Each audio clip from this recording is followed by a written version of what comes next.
Usually, I mean, when we think about real estate, we picture, physical structures. You pour the concrete foundation, you frame the walls. Right. You put on a roof? Exactly. Put on a roof, and you step back and say, there it is, a house. It's incredibly tangible. Like you can physically touch the brick, you can measure the exact square footage. It's completely binary. It exists or it doesn't. Right. But if you look at how real estate, or really like any high value service, is actually being navigated today, that physical foundation it's not where the real building happens anymore. No, not at all. If you look at the modern landscape, the most valuable property is constructed entirely out of pixels, perception, and, digital touch points. And that's exactly what we're looking at today for this deep dive. Yeah, it's a remarkably short, highly specific excerpt from, it's called the Digital Real Estate Advisor's Launch Blueprint. Which is such a fascinating piece of text because it is just so incredibly concise. It really is. I mean, it reads just like a syllabus. It's simply a list of, final assignments and the resulting outcomes for people taking this particular launch course. Okay, so let's unpack this. Because even though it looks like a simple checklist, this tiny document contains the entire DNA of a major professional transformation. Mm-hmm. Our mission for you today is to reverse engineer this blueprint. We want to peel back the layers of these specific assignments and uncover the deep psychology behind why these exact steps actually work. Because a curriculum like this, it's never just about checking boxes to get a grade. Right, exactly. This text is really mapping out a fundamental shift in how a professional is perceived in the open marketplace. And that brings us to, I guess, our narrative anchor for the entire conversation today. The overarching theme we're exploring is the journey from being a purely transactional salesperson like an agent to becoming a magnetic, trusted authority. An advisor. Yes, an advisor. Which is huge. Before dissecting the physical actions that the blueprint demands, we really have to look at who it's trying to create, because the text makes a clear, deliberate distinction between an agent and an advisor. Yeah, they represent entirely different business models in this context. Completely. Think about a standard agent as basically a human search engine. You go to them, you give them your parameters, like 3 bedrooms, 2 baths, good schools, and they output a list of available houses that match the query. Right. They're just facilitating a transaction based on data you could almost find yourself online. Exactly. But an advisor is more like an architect of your lifestyle. They curate your future, they anticipate your needs, and they guide you through a really complex emotional and financial landscape. And a human search engine is easily replaceable by an algorithm. Oh, 100%. But an architect of your lifestyle, that's indispensable. And the blueprint recognizes that the bridge between those two identities is a, quote, defined personal brand. It explicitly lists define their personal brand niche as the first major assignment to achieve that outcome. Okay, but I want to challenge this requirement immediately because demanding they define a personal brand niche feels like it feels like a massive trap to me. How so? Well, if you're a hungry new real estate professional and you niche down too much, say, you decide to only focus on, I don't know, mid-century modern homes or only first-time buyers in a specific zip code, you are actively turning away potential clients. You think it's limiting? Yeah. It seems completely counterintuitive if the goal is to grow a massive business. Like, why isolate yourself? Well, what's fascinating here is the relationship between that specific requirement and one of the ultimate outcomes listed at the very bottom of the text. The inbound leads. Yes, exactly. Generating inbound real estate leads. Because when you're a generalist, you just blend into a sea of sameness. You have to constantly hunt for clients. Right, you're doing the outbound grind. Exactly. You do outbound work, cold calling, door knocking, basically shouting into a void, hoping someone happens to hear you. But defining a niche creates a specific gravity. Okay, I get the theory of specific gravity, but, the fear of losing general clients is real.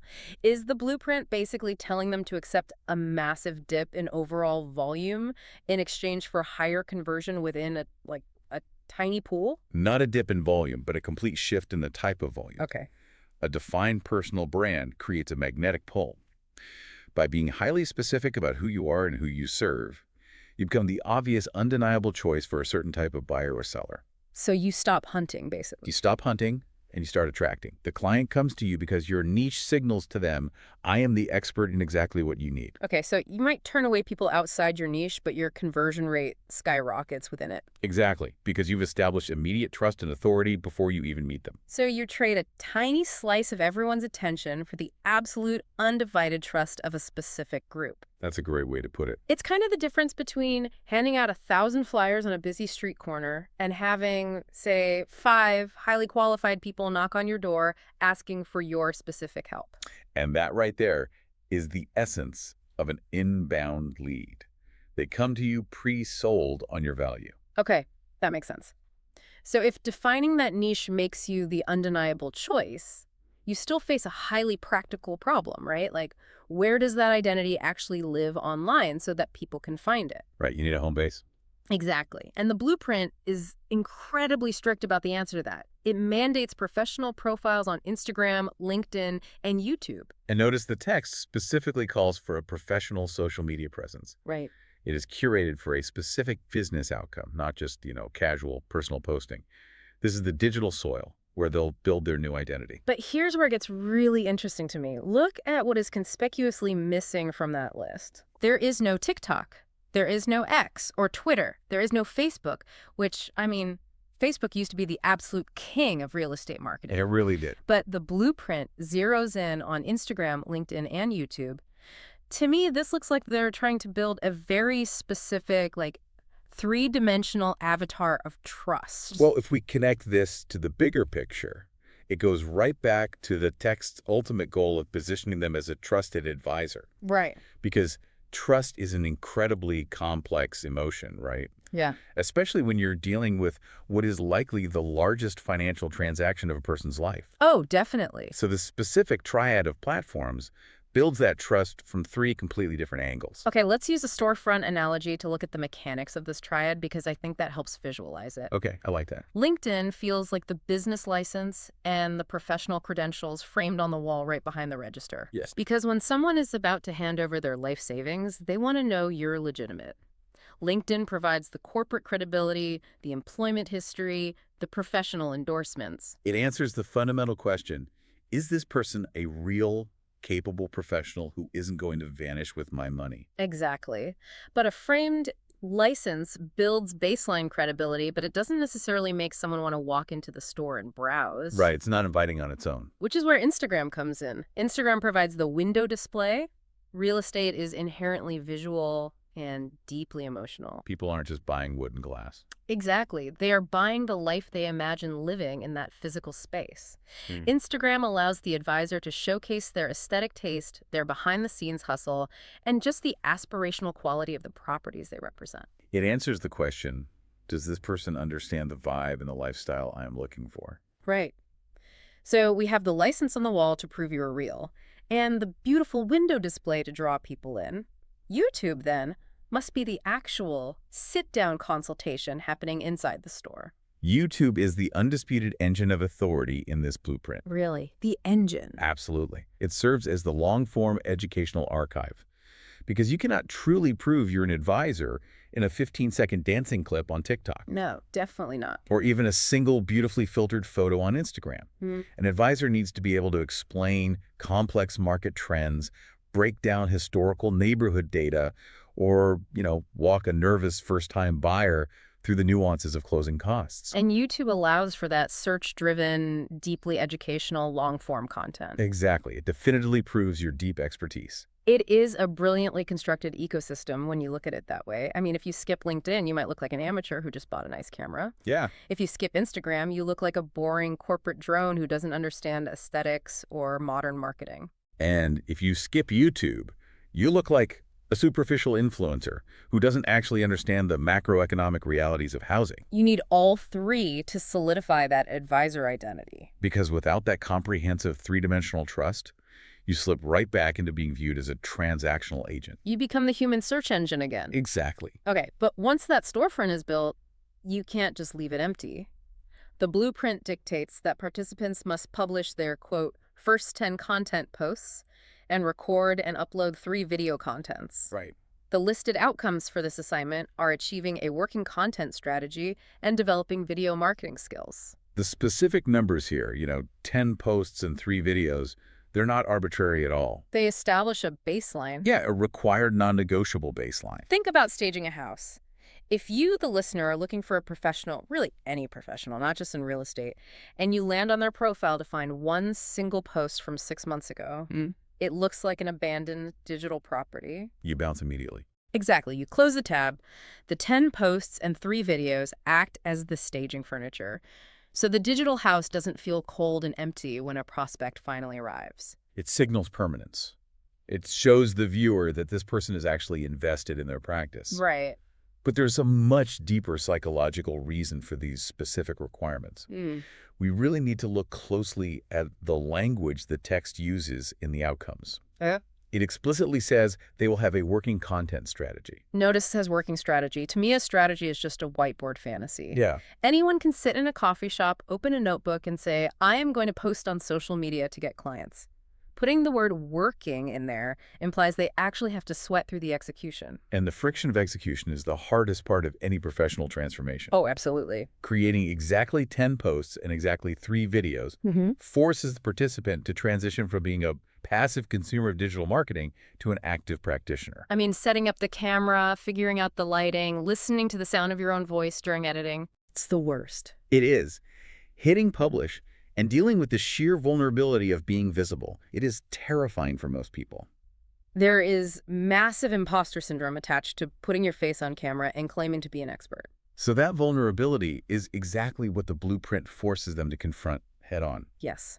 You do not acquire video marketing skills by watching a course module about video marketing. Right. You acquire them by stumbling through those first 3 awkward, uncomfortable videos. Because everyone's first videos are terrible. Always. But by mandating those specific deliverables, the blueprint ensures the strategy isn't just theoretical, it becomes operational. It builds the required muscle memory. So they are pushed over the threshold.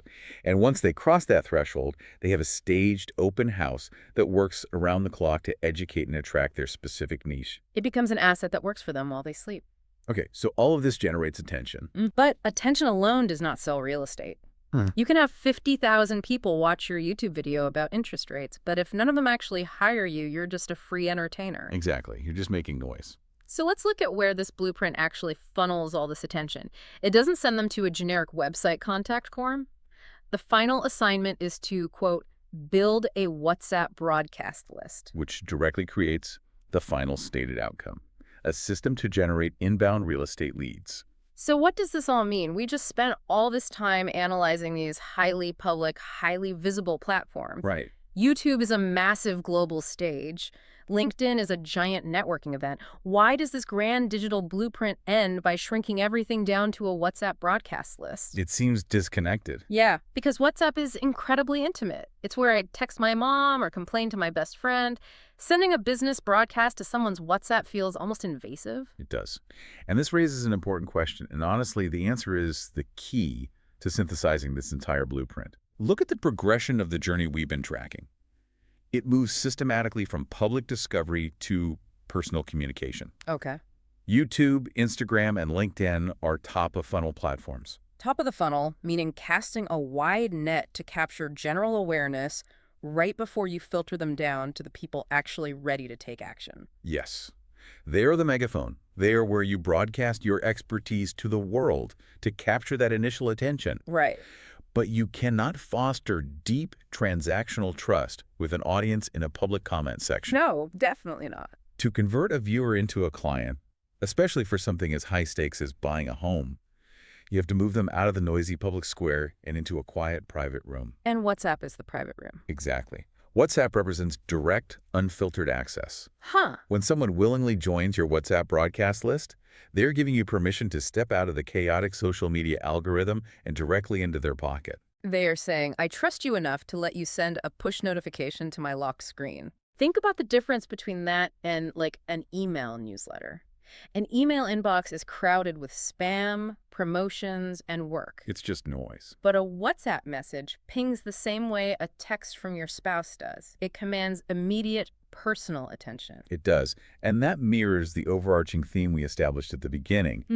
The shift from agent to advisor. Right. The public platforms are where you prove you have the knowledge to be an advisor. Right. But the WhatsApp list is where you actually act as the advisor. It is intimate, direct, personal guidance. Exactly. It's the ultimate conversion engine. Because if you rely solely on public platforms, you're passively hoping people remember to search for your name when their lease is up or when they're finally ready to buy. They'll just Google the closest person. Right. But with a WhatsApp broadcast list, you have a direct line to your warmest leads. You actually own the communication channel. Yes. You can send them a private market update or an exclusive off-market listing, and it goes straight to their phone. The system isn't just posting videos. The system is the psychological funnel that moves a stranger from a YouTube video into a private, trusted conversation. And through that exact sequence, the metamorphosis happens. The agent to the advisor. Yeah. The transactional agent fades away, and the trusted real estate advisor takes center stage. It is incredibly elegant when you lay it out like that. It really is. First, you define your specific niche to create magnetic gravity. You establish your three-dimensional storefront on LinkedIn, Instagram, and YouTube to build multifaceted trust. Right. You furnish those platforms with a baseline of 10 posts and 3 videos to push through the friction of execution. The working strategy. Exactly. And finally, you capture all that public goodwill and funnel it into a highly intimate WhatsApp broadcast list. It is a complete self-sustaining digital ecosystem. What's so powerful here, and what you should take away from this, is that this framework isn't just for real estate. No, not at all. Whether you are a management consultant, a graphic designer, a financial planner, or, a software developer, this is a universal blueprint. It applies everywhere. It is the modern formula for anyone looking to transition from a generic, interchangeable practitioner to a deeply trusted advisor in their respective field. The platforms might tweak slightly depending on your industry, but the psychology of moving from public authority to private trust applies absolutely everywhere. It's foundational. It is. But looking specifically at this real estate context, I want to leave you with one final thought to mull over. Okay, let's hear it. If an advisor successfully executes this blueprint, Right. if they build this massive ecosystem of trust where their entire system of lead generation lives as digital real estate on social platforms and in private broadcast lists, it forces us to ask a really strange question. Which is? At what point does the invisible digital property they have built become far more valuable than the physical concrete property they are actually selling? Oh, wow. When the pixels become more valuable than the bricks? Exactly. That is a wild thought to end on, because the digital foundation, it just never stops generating returns. It just keeps working for you. We have gone from concrete to code, and the invisible infrastructure wins. Well, keep building that digital soil, and we'll see you next time on The Deep Dive.